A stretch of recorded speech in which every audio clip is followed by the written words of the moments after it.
Hello good evening friends. I hope आप सभी अच्छे होंगे। So you are all welcome to another video lecture. आज जो हमने टॉपिक लिया है वो हमने इंडियन इकोनॉमी से लिया है। तो आज जानेंगे हम जीडीपी, एनडीपी, जीएनपी और एनएनपी के बारे में। ये जो टॉपिक है बहुत ही इंपॉर्टेंट टॉपिक है। काफ़ी बार ये कम्पिटिटिव एग्ज़ाम में इस टॉपिक को लेके क्वेश्चंस पूछे जाते हैं। कोई भी एस्पायरेंट जो किसी कम्पिटिटिव एग्ज़ाम की तैयारी कर रहा है तो आपके लिए ये टॉपिक बहुत ही फ़ायदेमंद होने वाला है। तो टॉपिक थोड़ा लंबा होगा लेकिन आप बड़े इसको ध्यान से ज़रूर इस वीडियो लेक्चर को देखिए। ये देखने के बाद आई एम श्योर कि आपको जो बेसिक कॉन्सेप्ट होंगे इंडियन इकोनॉमी को लेके उनमें कोई भी डाउट नहीं रहेगा। सो स्टार्ट करते हैं हम टॉपिक को। पहले हम बात करते हैं नेशनल इनकम की। देखिए, जीडीपी से पहले हम नेशनल इनकम जानते हैं। तो नेशनल इनकम का मतलब क्या है? जैसे वर्ड यहाँ पे इनकम है, इनकम का मतलब कमाई। तो नेशनल इनकम का मतलब ये हो गया कि टोटल कितनी कमाई है किसी देश की। Okay, total income, simple words में हम इसको जानते हैं। तो that is the national income. अब पहला अटेम्प्ट नेशनल इनकम को कैलकुलेट करने का किसने किया? वो किया था दादा भाई नारोजी ने। तो उन्होंने कहा था कि टोटल पर कैपिटा इनकम जो है वो 20 रुपये है। तो ये इसने कब अटैम्प्ट किया था? 1867-68 में। इन्होंने कहा था पीसीआई यानी पर कैपिटा इनकम की बात की थी। तो पर कैपिटा इनकम क्या होती है? वो होती है कि किसी देश की टोटल कमाई कितनी है यानी टोटल इनकम कितनी है और अपॉन टोटल पॉपुलेशन, तो वो होती है पर कैपिटा इनकम। ये किसने कहा था? दादा भाई नारोजी में। तो ये था फर्स्ट अनऑफिशियल अटेम्प्ट। उसके बाद 1931-32 की अगर बात करें तो पहला साइंटिफिक मेथड यूज़ किया था आरवी राव ने। और पोस्ट इंडिपेंडेंस यानी आज़ादी के बाद की अगर बात करें तो पहला अटेम्प्ट किया था पीसी मेलन बॉयस ने। तो इन तीन नामों को आप याद रख सकते हो, ठीक है। लेकिन सबसे इम्पोर्टेंट इसमें नाम जो आपको याद रखना है वो है जो करंट वाला, आजकल। आजकल क्या है, जो नेशनल इनकम है तो उसको कौन कैलकुलेट करता? उसको कैलकुलेट करता है एनएसओ यानी नेशनल स्टेटिस्टिकल ऑफिस।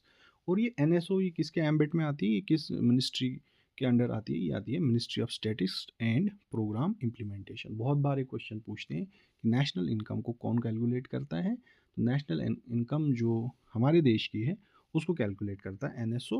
और वो किस मिनिस्ट्री के अंडर आता है? MOSPI यानी ministry of statistics and programme implementation. अब क्लासिफिकेशन पे आ जाते हैं। क्लासिफिकेशन की जहाँ तक बात करें, अगर हम इकोनॉमिक सर्वे 2019-20 और एनएसओ की बात करें उसके हिसाब से इंडियन इकोनॉमी को 3 सेक्टर में बांटा गया है। तो पहला जो सेक्टर है वो है प्राइमरी सेक्टर, दूसरा सेकेंडरी और तीसरा टर्शरी। तो प्राइमरी सेक्टर में क्या क्या है? Agriculture, forestry, fishing, animal husbandry यानी एग्रीकल्चर तो मेन आपका प्राइमरी सेक्टर है, खेती बाड़ी या फॉरेस्ट्री। सेकेंडरी में manufacturing, construction, electric, city, gas, mining, ये मैन्युफैक्चरिंग तो हो गया जहाँ हम कोई चीज़ बनाते हैं। और टर्शरी सेक्टर में क्या क्या आता है? Trade, hotel, transport, public administration, defence, financial services. तो इन तीनों सेक्टर को आप याद रखें। बहुत बार ये क्वेश्चंस पूछे जाते हैं कि प्राइमरी, सेकेंडरी और टर्शरी सेक्टर में कौन कौन सी चीज़ें आती हैं।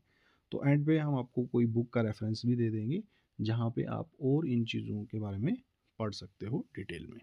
आगे चलते हैं। अब हम बात करते हैं जीडीपी की। तो जीडीपी का मतलब होता है ग्रॉस डोमेस्टिक प्रोडक्ट। ओके, तो अगर इसकी पहले हम डेफिनेशन सीखें तो डेफिनेशन है GDP is the market value of all goods and services produced with in a country geographical boundaries during specific time period. यानी इसका मतलब है जीडीपी को अगर हम आसान भाषा या सिंपल वर्ड्स में समझें, इसका मतलब होता है all goods and services produced in a country with in its geographical boundaries. यानी एक देश के अंदर एक साल में कोई भी अगर देश की हम बात करें, हम इसको एक एग्जांपल से समझते हैं। मान के चलो हम अपने देश की बात करते हैं तो एक साल के अंदर अपने देश में कितनी चीज़ें बन रही हैं गुड्स और कितनी सर्विसेज दी जा रही हैं, उनसे जो फाइनल आउटपुट होगा यानी उनसे जो कमाई होगी उसको हम कहेंगे जीडीपी। मान के चलो यहाँ पे कोई बाहर की कंपनी आके गाड़ी बनाती, जैसे मारुति सुजुकी की हम एग्जांपल लेते हैं। तो मारुति सुजुकी जो है, मारुति सुजुकी जो है वो एक जापानीज इसमें कंपनी है। तो वो यहाँ पे कोई कार बना रही है। अब उन्होंने कार तो बना दी लेकिन जो पैसा है उसका कुछ पैसा तो बाहर जाएगा, राइट। लेकिन जब जीडीपी को हम कैलकुलेट करते हैं तो उसमें देखते हैं हम टोटल फाइनल वैल्यू क्या है। ये नहीं देखते हैं कि वो कोई फॉरेन कंपनी है, इंडिया की कोई कंपनी है। तो हम सिंपल सी चीज़ जीडीपी में ये देखते हैं कि टोटल वैल्यू क्या है, यानी फाइनल वैल्यू क्या है। तो दैट इज द जीडीपी। अब अगर इसको आपने फॉर्मूला इसका क्या है जीडीपी का, GDP equal to C plus I plus G plus X minus M. C मतलब होता है पर्सनल कंजप्शन, आई हो गया आपका ग्रॉस प्राइवेट इन्वेस्टमेंट जो होती है इन्वेस्टमेंट, जी होगी गवर्नमेंट स्पेंडिंग जो होगी, प्लस एक्स माइनस एम मतलब नेट एक्सपोर्ट। नेट एक्सपोर्ट का मतलब होता है एक्सपोर्ट माइनस इंपोर्ट, जितना हम एक्सपोर्ट करेंगे उसमें से आप इंपोर्ट को माइनस करो। तो इस फार्मूले को आप याद रख सकते हो। तो सिंपल वर्ड्स में जीडीपी का मतलब हो गया value of all final goods and services produce in a country during a specific period, लेकिन वो एक देश के अंदर ही वो चीज़ें होनी चाहिए। तो जीडीपी हो गया। अब जैसे हमने बात की थी ज्योग्राफिकल रूल की बात की थी, तो ज्योग्राफिकल रूल में क्या है, GDP count all final goods and services produced within the territory of country regardless of whether they are produced by domestic और फॉरेन एंटिटीज। वो मैंने आपको पहले कहा, चाहे वो चीज़ें यहाँ की कंपनी बना रही है, बाहर की कोई कंपनी बना रही है, इससे कोई फ़र्क नहीं पड़ता है, हम टोटल वैल्यू कैलकुलेट करते हैं। तो ज्योग्राफिकल रूल जो है यहाँ पे अप्लाई होता है कि ज्योग्राफिकल रूल यहाँ पे अप्लाई होता है, राइट, कि देश के अंदर क्या कुछ हो रहा है, बस वो हमने देखना है। अब अगर फिजिकल ईयर की बात करें तो इंडिया का जो फाइनेंशियल ईयर है वो शुरू होता है 1 अप्रैल से 31 मार्च तक। तो यहाँ पे कुछ डेटा है 2025 का। नॉमिनल जीडीपी हमारी है 4.19 ट्रिलियन, और ग्लोबल रैंक कितनी है हमारी 5वीं, और पीपीपी जो है उसमें हमारी ग्लोबल रैंक है नंबर 3। देखिए ये जो डेटा है ये चेंज होता रहता है, क्योंकि अब बजट आएगा इकोनॉमिक सर्वे के बाद और हमें नया डेटा देखने को मिलेगा। अब इसमें एक नई एक टर्म जो आई वो आई हमारे पे पी और पी। इसका मतलब क्या है, इसका मतलब होता है परचेजिंग पावर पैरिटी। तो सिंपल वर्ड्स में अगर इसको हम समझेंगे, इसका मतलब ये होता है इकोनॉमिक्स में कि दो देशों के बीच में जो एक्सचेंज रेट होगा ना, वो कम से कम सेम होना चाहिए। एक्सचेंज रेट क्या होना चाहिए, सेम। यानी अगर हम इसको एक एग्जांपल से हम समझते हैं, मान के चलो हम यहाँ पे होटल पे जाके खाना खाते हैं, तो 500 रुपये में हमने ये खाना खाया। अब यही चीज़ अगर अमेरिका में आप या यूएस अमेरिका में जाते हो तो वहाँ मान के चलो $10 में आपने उसको खाया। तो दोनों के बीच में जो एक्सचेंज रेट होगा वो कितना होगा, वो 500 का अगर हम $10 से करेंगे तो वो आ गया $50, यानी 50 रुपये पे $1। 50 रुपये पे क्या आएगा, $1 आएगा। दैट इज़ 50 रुपीज़, मतलब कितना आएगा आपका, $1 आएगा। 50 रुपये पे $1 आएगा, लेकिन $1 कितने का, वो 100 रुपये का। उस हिसाब से हमारी जो करेंसी है वो क्या है, अंडर वैल्यू है compare to United State of America. तो परचेजिंग पावर पैरिटी का ये मतलब होता है कि जितने चीज मतलब 500 रुपये में अगर आप यहाँ पे खाना खा रहे हो यहाँ पे, तो वही 500 रुपये में हम अमेरिका में भी खाना खा सकें। That is how we compare the currencies of two nations. तो ये तो था पीपीपी का कॉन्सेप्ट।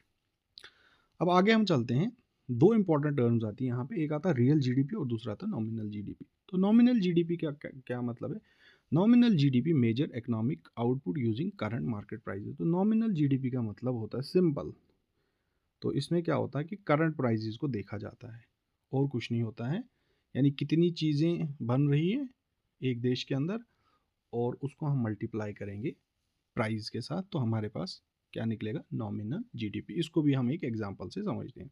मान के चलो कोई एक देश है, कोई एक देश ए है, वो एक साल में 10 चीज़ें बनाता है, ठीक है, ध्यान से समझिए। तो एक चीज़ की कीमत $10 है, बताओ उसकी नॉमिनल जीडीपी कितनी होगी इस साल, तो $100 होगी। अगले साल सेम 10 चीज़ें बनती हैं, लेकिन जो एक चीज़ 10 रुपये में बनती थी, तो इन्फ्लेशन हो गया, महंगाई होगी, तो 12 रुपये की बनने लगी। तो टोटल कितनी कमाई होगी भाई, $120 होगी। अब आप मुझे ये बताओ, क्या यहाँ पे क्वांटिटी बढ़ी, यानी पहले भी 10 थी अभी भी 10 है, लेकिन प्राइस तो ये वैल्यू तो बढ़ गया ना, पहले 100 था अभी कितना हो गया 120, यानी 20% बढ़ गया। तो इसको हम कहते हैं नॉमिनल जीडीपी। यानी यहाँ पे हम जो है इन्फ्लेशन को ध्यान में नहीं रखते हैं, तो इस सिंपल कैलकुलेशन करते हैं, that is called the nominal GDP. ना तो हम कोई बेस ईयर प्राइस फिक्स करते हैं, ना इन्फ्लेशन को देखते हैं, तो सिंपली यहाँ पे देखते हैं क्वांटिटी कितनी है और मार्केट वैल्यू क्या है। तो रियल जीडीपी में क्या होगा, यहाँ पे हम जो है एक बेस ईयर की प्राइस को रखते हैं, यानी बेस ईयर प्राइस मान के चलो हमने $10 रखा, राइट। सेम एग्जांपल को ले लो, सेम कंट्री को अब लेते हैं हम, तो वही कंट्री देश ए है, ठीक है, 10 चीज़ें बना रहा, पहले साल $10 प्राइस थी तो टोटल वैल्यू 100, रियल जीडीपी भी 100 पहले साल, अगले साल फिर 10 चीज़ें बनी। अब पिछले केस में हमने नॉमिनल जीडीपी में $12 लिया था, लेकिन इसमें हमें वैल्यू 10 ही लेनी, क्योंकि बेस ईयर हमने $10 पे रखा, तो टोटल वैल्यू कितनी, $100, यानी पहले साल भी 100, अगले साल भी 100। तो क्या यहाँ पे ग्रोथ हुई, यहाँ पे ग्रोथ बिल्कुल नहीं हुई, यानी ग्रोथ कितनी थी, 0% थी। तो इस तरह को इस चीज़ को हम कहते हैं रियल जीडीपी, यानी ये हमें एक्चुअल में आउटपुट दिखाती है कि इकोनॉमी में सच में ग्रोथ हो रही है या नहीं हो रही है। आगे चलते हैं। अब आता कॉन्सेप्ट यहाँ पे जीडीपी डिफ्लेटर का, ठीक है, बहुत बार एग्जाम में पूछते हैं। तो जीडीपी डिफ्लेटर क्या है, इज ए प्राइस इंडेक्स, ये प्राइस इंडेक्स है that measure the overall level of prices of all final goods and services in the economy. तो ये मेजर करता है ओवरऑल प्राइस किसकी, किसी चीज़ों की, गुड्स एंड सर्विसेज, जितनी भी कोई चीज़ें या कोई सर्विस किसी देश के अंदर हैं, तो उन सब का ये एक इंडेक्स है, तो इसको कहते हैं हम जीडीपी डिफ्लेटर। तो रियल जीडीपी किसके बराबर होता है, इसका फॉर्मूला होता है nominal GDP upon GDP deflator multiply by 100, तो इस चीज़ को आप याद रखिएगा। आगे चलते हैं। अब यहाँ पे कुछ चीज़ आती है that is called Nations residence, तो ये आगे आपके बहुत काम आएगी। जैसे मान के चलो, हम इसमें एक एग्जांपल से इसको समझते हैं। जैसे कोई होम कंट्री है, अपने देश की हम एग्जांपल करते हैं, income earn by foreigner domestically. मान के चलो यहाँ पे कुछ फॉरेनर आते हैं और यहाँ से इनकम जो है वो कमा के बाहर जाते हैं। जैसे आईपीएल में प्लेयर्स का ऑक्शन होता है, जो फॉरेनर्स होते हैं वो पैसा उनके देश में जाता है, मतलब अपने देश से पैसा बाहर जा रहा है। लेकिन कुछ और भी हैं, जैसे income earn by residence from abroad. अब यहाँ के बहुत सारे देश, या अमेरिका में काम कर रहे हैं, मिडल ईस्ट में काम कर रहे हैं, तो वहाँ से भी पैसा हमें कुछ आता है। तो यहाँ पे टर्म आती है रेजिडेंस। तो रेजिडेंस का क्या मतलब है, defining residence. According to United Nations methodology, a person is generally considered a resident of a country if they reside there for 1 or more year. United Nations के हिसाब से रेजिडेंस किसको हम कहेंगे, कि कोई भी शख्स जो किसी मुल्क या किसी देश में रहता है 1 साल या 1 साल से ज़्यादा, ओके, इनको कहते हैं हम नेशंस रेजिडेंस। अब इसको हमने क्यों डिफाइन किया, ये आप आगे देखोगे। अब हमने जीडीपी देख लिया, अब बात करेंगे हम जीएनपी। जीएनपी का मतलब होता है ग्रॉस नेशनल प्रोडक्ट। अब ये जीएनपी का क्या मतलब है, जीडीपी तो होगी टोटल वैल्यू, जिसमें टोटल वैल्यू किसी देश की या टोटल पैसा 1 साल के अंदर जो देश कमाता है। लेकिन उसमें हम ये नहीं देखते हैं कि कोई फॉरेन की कंपनी है, कोई कहाँ की है, उस चीज़ को हमने ध्यान में नहीं रखते। लेकिन इस चीज़ का ध्यान जीएनपी में रखा जाता है। तो जीएनपी का मतलब क्या होता है, कि जो जीडीपी है, अगर जीडीपी में हम जोड़ दें एनएफआई, एनएफआई का मतलब होता है net factor income from abroad. अगर जीडीपी में हम ये जोड़ दें तो हमारे पास जो नई टर्म आएगी वो आएगी जीएनपी। तो एनएफआई का मतलब क्या है, income earn by residence from abroad minus income earn by foreigner residence domestically. जो हम बात कर रहे थे रेजिडेंस की, मतलब जो पैसा बाहर से हमें आता है अब्रॉड से, उसमें से हम माइनस करेंगे वो पैसा जो यहाँ से बाहर जाता है, ठीक है, उसको कहते हैं। उसके बाद जो वैल्यू हमें निकलेगी वो आएगी net factor income from abroad. अगर इस net factor income from abroad को हम जीडीपी में जोड़ दें, हमें मिलेगा जीएनपी। यानी जो ये जीएनपी का पैरामीटर है, ये काफ़ी बेहतर है जीडीपी से। ओके, एक स्लाइड पे चलते हैं हम। अब जीडीपी वर्सेस जीएनपी दोनों को कंपेयर करो। देखिए, अगर हम डेवलपिंग नेशंस की बात करें, वहाँ पे क्या होता है कि जीडीपी हमेशा ज़्यादा होगी और जीएनपी क्या होगा, कम होगा। इसका क्या मतलब है, इसका ये मतलब है, अगर जीडीपी ज़्यादा है तो इसका ये मतलब नहीं है कि सारा पैसा अपना है, बहुत सारा पैसा मल्टीनेशनल कंपनीज़ का है, फॉरेनर्स का है। तो एक्चुअल में जीएनपी का मतलब होगा तो जो जो पैसा अपने पास है। तो जो डेवलपिंग नेशंस हैं, उनमें हमेशा ये प्रॉब्लम रहती है कि जीडीपी ज़्यादा होगी और जीएनपी क्या होगा, कम होगा। और जबकि जो डेवलप्ड नेशन है वहाँ पे उल्टा है, जीडीपी कम होगी, राइट, और जीएनपी क्या होगी, वो ज़्यादा होगी। ग्रॉस नेशनल प्रोडक्ट वहाँ का क्या होगा, ज़्यादा होगा। तो ये यहाँ पे थोड़ा कंपैरिजन किया गया है जीडीपी और जीएनपी को लेके। नेक्स्ट, अब एक इम्पॉर्टेंट टर्म आती है, इसको बोलते हैं डेप्रिसिएशन। डेप्रिसिएशन का मतलब होता है वियर एंड टियर। मान लो, इसको आप एग्जांपल से समझो, आप कोई कार खरीदते हो, एक गाड़ी आपने खरीदी 5 लाख की आज की डेट में, 2 साल के बाद आप देखोगे इसकी वैल्यू जो है कम होगी या ज़्यादा होगी। डेफिनेटली अभी 5 है तो 2 साल के बाद इसकी वैल्यू 3 लाख रह गई, तो इसका मतलब इसकी जो वैल्यू है वो घट गई, यानी 5 लाख से 3 लाख हो गई। इसी को कहते हैं हम डेप्रिसिएशन। कि हर कोई चीज़ जो होती है वो टाइम के साथ जो है डेप्रिशिएट होती है, वेयर एंड टियर हो जाता है किसी भी चीज़ में। हाँ, ये कुछ एक्सेप्शन है कि कुछ चीज़ों में एप्रिसिएशन भी होता है, जैसे रियल इस्टेट हो गया, गोल्ड हो गया, तो वो अलग चीज़ें हैं कि उनमें जो है एप्रिसिएशन होता है। डेप्रिसिएशन होता है कि टाइम के साथ किसी भी चीज़ की वैल्यू नीचे आना, दैट इज कॉल्ड डेप्रिसिएशन। अब कॉन्सेप्ट यहाँ पे आता है एनडीपी एंड एनएनपी का। हमने जीडीपी का देख लिया, राइट। तो जीडीपी में हमने क्या कर दिया, net factor of income from abroad, वो हमने इसमें जमा कर दिया, तो हमारे पास बना था जीएनपी। अब आपने क्या करना है, जो ये एन वाले हैं, एन दोनों में लगा है, एनडीपी एंड एनएनपी, तो एन का मतलब होता है नेट, एन का मतलब नेट, बस इतना आपने याद रखना है। ये आपका जीडीपी है, जीडीपी और जीएनपी दोनों है, इनमें से आपने माइनस करना है डेप्रिसिएशन को। तो आपके पास क्या वैल्यू आएगी, एनडीपी की वैल्यू आएगी और आएगी आपकी एनएनपी की, ठीक है। एनडीपी का मतलब हो गया नेट डोमेस्टिक प्रोडक्ट, और इसका ये आ गया नेट डोमेस्टिक प्रोडक्ट, ये आपका आ गया, और दूसरा आ गया आपका नेट नेशनल प्रोडक्ट। तो ये जीडीपी था, तो जीडीपी में से आप निकाल दो डेप्रिसिएशन को, राइट। डेप्रिसिएशन मतलब वियर एंड टियर, किसी भी चीज़ की वैल्यू कम होना, तो आपके पास कौन सी वैल्यू आएगी, वो आएगी आपके पास एनडीपी।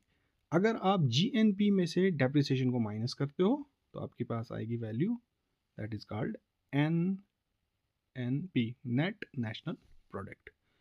तो ये चारों कॉन्सेप्ट जो है हमारे क्लियर हो गए।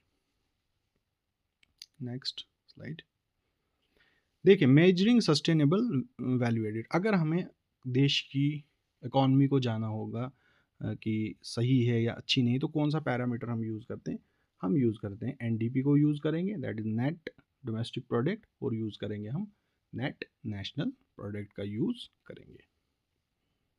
आगे चलते हैं। देखिए अब यहाँ पे क्या है, इन पे हम थोड़ा एक आउटलुक देखते हैं। सबसे पहले जीडीपी है, तो जीडीपी किस काम आती है, प्राइमरी यूज, हर जगह इसी का यूज होता है maximum. Measuring headline domestic economic activity short term growth, तो जैसे शॉर्ट टर्म ग्रोथ कितनी होती है, और ये पूरी दुनिया में इसका यूज किया जाता है, मोस्ट वाइडली यूज इंडिकेटर। अब जीएनपी का क्या मतलब है, primary use accessing the economic wellbeing and income of Nations residents including there global impact. तो जीएनपी का मतलब होता है कि मतलब एक्चुअल में ये हमें ये बताता है कि हमारे देश में एक्चुअल जो देश की अर्थव्यवस्था है, देश की इकॉनमी है, उसकी क्या कंडीशन है, और हमारे जो लोग बाहर हैं काम कर रहे हैं तो उनका कितना इम्पैक्ट है। ओके, तो वो दर्शाता है किसको, जीएनपी को दर्शाता है। ओके, तो ग्लोबल पावर तभी बना जा सकता है जब हमारी जो है, जो net factor of income from abroad हो वो काफ़ी ज़्यादा हो। इसीलिए जो अमीर देश हैं उनकी जो मल्टीनेशनल कंपनीज़ हैं, जो बड़ी बड़ी एमएनसीज हैं, मल्टीनेशनल कंपनीज़ हैं, तो उनका दबदबा है पूरी दुनिया में, जैसे माइक्रोसॉफ्ट, गूगल, फेसबुक, अमेरिका का दबदबा है, इसीलिए बहुत ज़्यादा क्या है, वो देश अमीर हैं, राइट। इसके अलावा एनडीपी, एनडीपी का मतलब क्या होता है, ये लॉन्ग टर्म के लिए यूज़ होती है, right. Shows if economy is expanding और जस्ट रिप्लेसिंग वर्न आउट, तो ये हमें बताती है कि एक्चुअल में इकोनॉमी की कंडीशन क्या है, क्या हमारी तरक्की हो रही है, हम बढ़ रहे हैं या नहीं बढ़ रहे हैं आगे।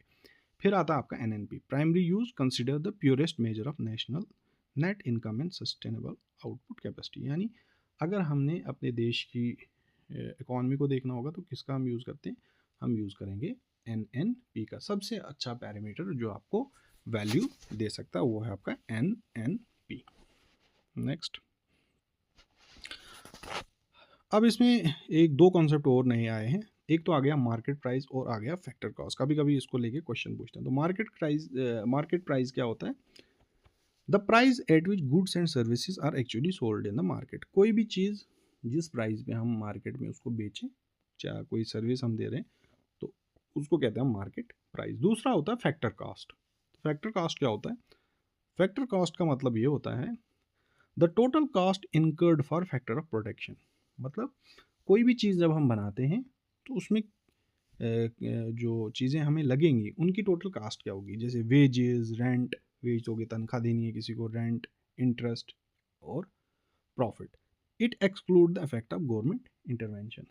तो अगर सरकार कोई मदद वगैरह करता है, इंटरवेंशन करता है, तो इसको हम माइनस कर देते हैं। ये होता है फैक्टर कॉस्ट। यानी मान के चलो अगर हम कहीं पे गाड़ी का कोई प्लांट लगा देते हैं तो उसके लिए हमें सबसे पहले ज़मीन लेनी पड़ेगी, तो उसके लिए रेंट देना पड़ेगा, एम्प्लॉयज़ रखने हैं तो उनको तनख्वाह देनी है, वेजेस देनी है, इंटरेस्ट देना है और प्रॉफिट देना है। तो वो क्या, उसको हम कहते हैं फैक्टर कॉस्ट। तो फैक्टर कॉस्ट और मार्केट प्राइस का क्या रिलेशन है, इस डायग्राम से आप देख लो। जैसे फैक्टर कॉस्ट है, इसमें अगर हम जोड़ दें indirect tax plus factor cost में आप जोड़ दो इनडायरेक्ट टैक्स। टैक्स दो तरह के होते हैं, एक होता है डायरेक्ट टैक्स और दूसरा होता है इनडायरेक्ट टैक्स, राइट। तो जो टैक्स आप पे डायरेक्ट लगे आपकी इनकम पे तो डायरेक्ट हो गया। जैसे सैलरीज पे जो टैक्स लगता है दैट इज डायरेक्ट टैक्स लगता है। तो इनडायरेक्ट टैक्स हमारा जैसे जीएसटी वगैरह is an example of indirect tax. तो factor cost plus indirect tax वो आपका मार्केट प्राइस देगा, और फैक्टर कॉस्ट में से सब्सिडी को माइनस कर दो तो मार्केट प्राइस आएगी। तो इसमें एक रिलेशनशिप आप इसको याद रखिएगा, बहुत ज़रूरी है एग्जामिनेशन पॉइंट ऑफ व्यू से। द रिलेशनशिप फैक्टर कॉस्ट किसके बराबर होता है? Market price minus indirect tax plus subsidy. यानी अगर फैक्टर कॉस्ट को आपको निकालना है तो जो मार्केट प्राइस होगी किसी चीज़ की उसमें से आप इनडायरेक्ट टैक्स को निकाल दो, और जो सब्सिडीज सरकार वगैरह ने दी होंगी तो उनको आप ऐड करो। तो ये है रिलेशनशिप फैक्टर कॉस्ट और मार्केट प्राइस के बीच में। तो लास्ट में हम रैप अप करते हैं इस चीज़ को कि हमने शुरुआत की थी जीडीपी के साथ, जो हमारा आज का टॉपिक था। तो जीडीपी में जब हमने, जीडीपी का मतलब क्या होता है? Value of all final goods and services produced in a country during a financial year with in its geographical boundaries. तो जीडीपी में से जब हम क्या करें, जीडीपी में जब हमने ऐड किया net factor of income from abroad, जो पैसा जो इनकम हमें बाहर से आ रही है, अगर वो जीडीपी में से क्या करते हैं, हम उसको क्या करते हैं, उसमें जमा कर देते हैं, जमा करेंगे तो हमें हमारे पास जो वैल्यू आएगी वो आएगी जीएनपी की। और जहाँ तक ये दोनों एन है, एनडीपी और एनएनपी, तो जीडीपी में से माइनस हमने खाली डी करना है, यानी डेप्रिसिएशन को माइनस करो, आपकी वैल्यू आएगी एनडीपी, नेशनल डोमेस्टिक प्रोडक्ट। और जीएनपी में से भी आप डेप्रिसिएशन माइनस करोगे, that will give you NNP. तो आई होप कि ये लेक्चर से आपको काफ़ी चीज़ें जो हैं पता चल गई होंगी, बहुत सारे डाउट्स जो हैं वो क्लियर हो गए होंगे। इसके बाद हम इस टॉपिक को लेके एमसीक्यू की एक नई सीरीज़ भी लाएंगे आपके लिए। एमसीक्यू की एक सीरीज़ लाई हुई है, तो जल्दी जो है वो अवेलेबल होगी। तो आई होप आपके लिए काफ़ी फ़ायदेमंद होगा। तो हम ये जो लेक्चर सीरीज़ है, वीडियो लेक्चर सीरीज़ है, इसको कंटिन्यू करेंगे, और जो टॉपिक्स होंगे वो सिर्फ हम कॉम्पिटिटिव एग्ज़ाम्स के लिए बना रहे हैं। तो कुछ पॉलिटी के हमने बनाए, अभी हम इंडियन इकॉनमी को लेके कुछ टॉपिक्स बनाएंगे। और जहाँ तक वीडियो लेक्चर्स की बात है तो हमारी ये कोशिश रहेगी कि ज़्यादा से ज़्यादा जो है वीडियोस आपको दिए जाएं और एमसीक्यूज़ दिए जाएं, ताकि एग्ज़ाम में आप प्रिपेयर होके जाओ कि किस तरह के क्वेश्चंस जो हैं पूछे जाते हैं। सो मिलते हैं अगली बार एक नए वीडियो लेक्चर में, तब तक के लिए thank you, thanks for watching.